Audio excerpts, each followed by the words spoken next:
ನೋಡಿ, ಈ ರೀತಿ ಕಲುಷಿತ ಮನಸ್ಥಿತಿ ಇದ್ದವರಿಂದ ಮಾತ್ರ ಈ ರೀತಿ ಶಬ್ದಗಳು ಬರಲಿಕ್ಕೆ ಸಾಧ್ಯ. ಹಾಗಾದರೆ ಅವ್ರ ಮಠ ಜಾತಿ ಮಠ ಅಲ್ವಾ? ಇವತ್ತು ಪಂಚಮಸಾಲಿ ಪೀಠಗಳು ಉಗಮಾಗಲಿಕ್ಕೆ ಕಾರಣ ಏನು? ಆತ್ಮಾವಲೋಕನ ಮಾಡಬೇಕು. ಈ ರೀತಿ ಒಂದು ಪೀಠದ ಜಗದ್ಗುರು ಆದವರು ಜಾತಿ ಮಟ್ಟಗಳಿಂದ ಸಮಾಜ ಕಲುಷಿತ ಆಗಿದೆ ಅಂತ ಹೇಳಲಿಕ್ಕೆ ನೈತಿಕ ಹಕ್ಕಿಲ್ಲ ಅವರಿಗೆ. ಇವತ್ತು ರಾಜ್ಯದಲ್ಲಿರುವಂಥ ಪ್ರತಿಯೊಂದು ಮಠಗಳು ಜಾತಿ ಪೀಠಗಳಾಗಿ ಉಳಿದಿಲ್ಲವು. ಅವು ಜ್ಯೋತಿಯಾಗಿ ಜಾತ್ಯತೀತ ತತ್ವವನ್ನು ಅಳವಡಿಸ್ಕೊಂಡಿದ್ದಾವೆ. ಬಸವಣ್ಣವರ ಕಾಯಕ, ದಾಸೋಹ, ಶಿವಯೋಗ ತತ್ವವನ್ನು ಅಳವಡಿಸಿಕೊಂಡು ಎಲ್ಲ ಜಾತ್ಯತೀತ ಮಕ್ಕಳಿಗೆ ಶಿಕ್ಷಣವನ್ನು ಕೊಡ್ತಾ ಇದ್ದಾವೆ, ಅರಿವನ್ನು ಕೊಡ್ತಾ ಇದ್ದಾವೆ. ಇವತ್ತು ಜಾತಿ ಪೀಠಗಳು ಆಗಲಿಕ್ಕೆ ಕಾರಣ ಏನು? ಇವತ್ತು ನಮ್ಮ ಪಂಚಮಸಾಲಿ ಪೀಠ ಆಗಲಿಕ್ಕೆ ಕಾರಣ ಏನು? ಅವರು 2003ನೇ ಇಸ್ವಿಯಲ್ಲಿ ಬೇಡ ಜಂಗಮ, ನಮ್ಮ ದಲಿತರು, ನಾವು ಎಸ್ಸಿಗಳು ಅಂತ ಹೇಳಿ ವಾಜಪೇಯಿಯವ್ರ ಹತ್ತಿರ ಮತ್ತು ಅಡ್ವಾಣಿಯವ್ರ ಹತ್ತಿರ ಹೋಗಿ ಪತ್ರವನ್ನು ಕೊಟ್ಟು, ನಾವು ಲಿಂಗಾಯತರಲ್ಲ, ನಾವು ದಲಿತರು, ನಾವು ಬೇಡ ಜಂಗಮರು ಅಂತೇಳಿ ಏನು ಕೇಳಿದ್ರು? ಅವರು ಪ್ರಮಾಣ ಪತ್ರ ಕೇಳಿದ್ದು ಪಂಚಪೀಠದವರು. ಹಾಗಾಗಿ ಅವರು ಇಡೀ ವೀರಶೈವ ಲಿಂಗಾಯತರಿಗೆ ಮೀಸಲಾತಿ ಕೇಳಿಲ್ಲ. ಅವರು ಕೇಳಿದ್ದು ನಮ್ಮ ಜನಾಂಗಕ್ಕೆ ಅಂತ ಕೇಳಿದ್ದಕ್ಕೆ ಇವತ್ತು ನಮ್ಮ ಜೊತೆಗೆ ರಾಜ್ಯದ ಪಂಚಮಸಾಲಿ ಸಂಘದ ರಾಜ್ಯಾಧ್ಯಕ್ಷರಾದಂಥ ಸೋಮನಗೌಡ ಪಾಟೀಲ್ರು ಇದ್ದಾರೆ. ಅವರು ಕೂಡ ನಮ್ಮ ಪಂಚಮಸಾಲಿ ಪೀಠದ ಸ್ಥಾಪನೆಗೆ ಮೂಲ ಕಾರಣಕರ್ತರು.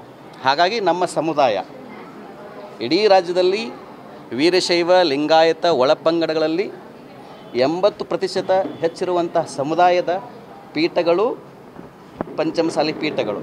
ಪಂಚಮಸಾಲಿ ಜನಾಂಗಕ್ಕೆ ಪಂಚಮಸಾಲಿ ಪೀಠಗಳೇ ಧರ್ಮಕ್ಷೇತ್ರಗಳು. ಪಂಚಮಸಾಲಿ ಪೀಠದಲ್ಲಿರುವಂಥ ಪೀಠಾಧ್ಯಕ್ಷರೇ ಧರ್ಮಗುರುಗಳು ಅಂಥೇಳಿ ಇಡೀ ಸಮುದಾಯ ಒಪ್ಕೊಂಡಿದೆ. ಹಾಗಾಗಿ ಈ ರೀತಿ ಹೇಳಿಕೆ ಕೊಡೋದು ತಪ್ಪು. ನಾವು ಕಳೆದ 25 ವರ್ಷಗಳಿಂದ ಸ್ವಾಮಿಗಳಾಗಿ ಇದ್ದೀವಿ. ನಮಗೆ ಯಾವ ಜಾತಿ ಮಟ್ಟಗಳು ಕಲುಷಿತ ವಾತಾವರಣ ನಿರ್ಮಾಣ ಮಾಡಿಲ್ಲ. ಆಯಾಯ ಸಮುದಾಯದ ಶೈಕ್ಷಣಿಕವಾಗಿ, ಧಾರ್ಮಿಕವಾಗಿ, ಸಾಮಾಜಿಕವಾಗಿ ನ್ಯಾಯವನ್ನು ಕೊಡೋ ಸಲುವಾಗಿಯೇ ನಾಡಿನ ಎಲ್ಲ ಮಠಗಳು ಕೆಲಸ ಮಾಡ್ತಾ ಇದ್ದಾವೆ. ಚಿತ್ರದಲ್ಲಿರುವಂಥ ಬಹುತರ ಮಠಗಳು ಅವು ಜಾತಿ ಪೀಠ ಅನ್ನೋಕ್ಕಿಂತಲೂ ಜಾತ್ಯತೀತ ಪೀಠಗಳು. ಅವರಿರುವಂಥ ಬಸವಣ್ಣನ ಬಗ್ಗೆ ಬದ್ಧತೆ, ತತ್ವನಿಷ್ಠೆ ಬೇರೆ ಎಲ್ಲಿನೂ ಕಾಣಲಿಕ್ಕೆ ಸಾಧ್ಯ ಇಲ್ಲ. ಹಾಗಾದರೆ ಕರ್ನಾಟಕದಲ್ಲಿ ಯಾವ ಮಠಗಳು ಜಾತ್ಯತೀತ ಮಠಗಳಾಗಿ ಉಳಿದಾವೆ ಹೇಳಿ ನೋಡೋಣ? ಯಾವುದೂ ಇಲ್ಲ. ಅವರು ಕೂಡ ಈ ರೀತಿ ಹೇಳಿಕೆ ಕೊಡುವವರು ಲಿಂಗಾಯತ ವೀರಶೈವದಲ್ಲಿ ಅತ್ಯಂತ ಮೈಕ್ರೋ ಜನಾಂಗ ಇರುವಂಥದ್ದು. ಪೂಜೆ ಪುನಸ್ಕಾರ, ಧಾರ್ಮಿಕ ದೇವಸ್ಥಾನ ಪೂಜೆ ಪುನಸ್ಕಾರವನ್ನು ಮಾಡುವಂಥ ಜನಾಂಗದ ಸ್ವಾಮಿಗಳವರು ಅಷ್ಟೇ, ಪಂಚಪೀಠದವರು. ಇಡೀ ಅವರು ಏನು ನಮ್ಮದು ಹಾಗಲ್ಲ, ಮ್ಯಾಕ್ರೋ ಜನಾಂಗ ಅದು. ಅಂದರೆ ಇಡೀ ಕರ್ನಾಟಕದ ವೀರಶೈವ ಲಿಂಗಾಯತ ಅತಿ ದೊಡ್ಡ ಜನಾಂಗ ಇರುವಂಥ ಪಂಚಮಸಾಲಿ ಪೀಠ ನಮ್ಮದು.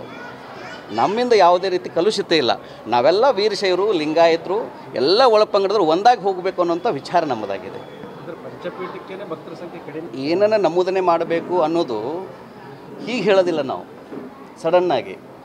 ನಮ್ಮದು ಮುಂದಿನ ತಿಂಗಳು 10ನೇ ತಾರೀಕು ಶ್ರೀಪೀಠದಲ್ಲಿ, ಹರಿಹರ ಪಂಚಮಸಾಲಿ ಜಗತ್ಪೀಠದಲ್ಲಿ ಏನಿದೆ, ಒಂದು ರಾಜ್ಯ ಸಂಘದ ಸಭೆ ಇದೆ. ಆ ಸಭೆಯಲ್ಲಿ ಮುಂದೆ ಬರುವ ದಿನಗಳಲ್ಲಿ ಜಾತಿಗಣತಿಯಲ್ಲಿ ಏನನ್ನು ಬರೆಸಬೇಕು ಅನ್ನೋದ್ರ ಬಗ್ಗೆ ಸ್ಪಷ್ಟ ನಿಲುವನ್ನು ಅಲ್ಲಿ ತೆಗೆದುಕೊಂಡು ಅಲ್ಲಿ ನಾವು ಮಾಧ್ಯಮ ಮೂಲಕ ಹೇಳಿಕೆಯನ್ನು ಕೊಡ್ತೇವೆ. ನಾವು ಕೂಡ ಅನೇಕ ಸಲ ಹೇಳಿದ್ವಿ, ವೀರಶೈವ ಮತ್ತು ಲಿಂಗಾಯತರು ಸಾಮಾಜಿಕವಾಗಿ, ರಾಜಕೀಯವಾಗಿ ಒಂದಾಗಬೇಕು. ಹೌದು, ಖಂಡಿತ ಇವತ್ತಿಗೂ ಅದನ್ನ ಹೇಳ್ತೀವಿ. ಸಾಮಾಜಿಕವಾಗಿ ಮತ್ತು ರಾಜಕೀಯವಾಗಿ ವೀರಶೈವ ಲಿಂಗಾಯತರು ಈ ಒಳಪಂಗಡಗಳ ಗೋಜು ಗದ್ದಲ ಬಿಟ್ಟು ನಾವೆಲ್ಲ ಒಂದಾಗಬೇಕು ಅಂತ ಮೊಟ್ಟ ಮೊದಲು ಹೇಳಿಕೊಟ್ಟವರು ನಾವು.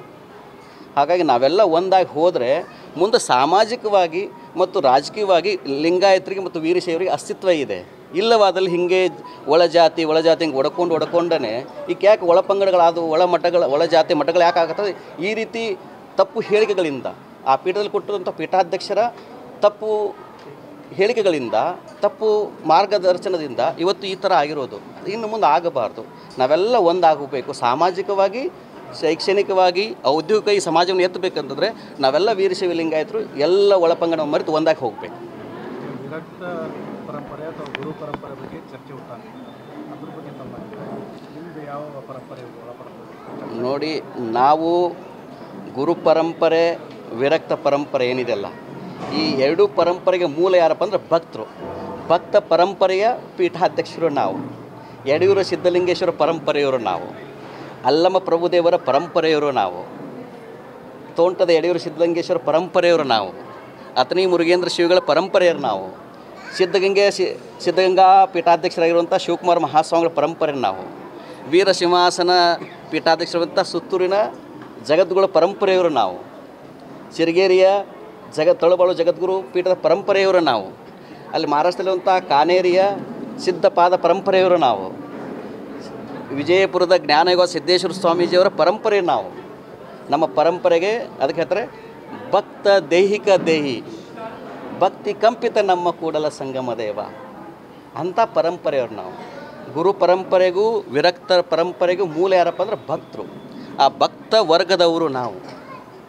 ಬಸವಣ್ಣನ ಕಾಯಕ, ಬಸವಣ್ಣನವರ ದಾಸೋಹ, ಬಸವಣ್ಣನ ಶಿವಯೋಗ, ಅಷ್ಟಾವರಣವೇ ಅಂಗ, ಪಂಚಾಚಾರವನ್ನೇ ಪ್ರಾಣ, ಶತಸ್ಥಲವನ್ನೇ ಆತ್ಮ ಮಾಡಿಕೊಂಡು ಬದುಕುತ್ತಿರುವಂತಹ ಸಮುದಾಯ ನಮ್ಮದು. ಆ ಪರಂಪರೆ ನಮ್ಮದು.